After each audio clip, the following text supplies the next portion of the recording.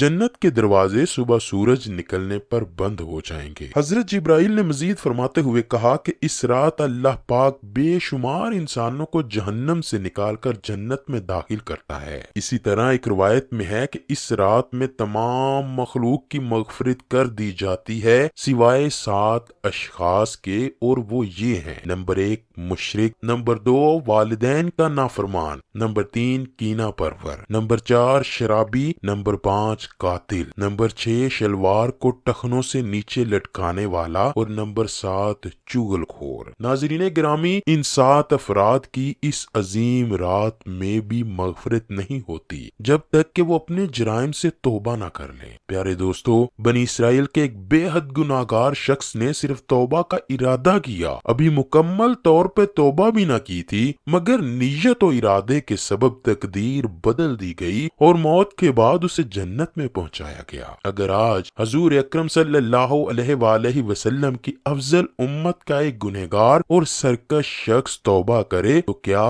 اس کی تقدیر نہیں بدلی جا سکتی؟ بالخصوص شب برات کا تو اور ہی افضل مقام ہے، جہاں حضور علیہ الصلوۃ والسلام کے ارشاد گرامی کی روح سے اپنے رب سے گناہوں کی معافی مانگنا اور آہوزاری کر کے اپنے رب سے آئندہ گناہوں سے سچی توبہ کرنا ہے۔ شب برات ہمیں اس عمل کی طرف دعوت دے رہی ہے کہ اس رات محاسبہ نفس، توبہ، تجدید عہد کے ذریعے دنیاوی و اخروی فلاح کا سامان تیار کیا جائے۔ اللہ سے دعا ہے کہ وہ ہمیں نیک اعمال کرنے، برائیوں سے دور رہنے، نبی مکرم اور ان کی پاک آل سے بے پناہ محبت عطا فرمائے۔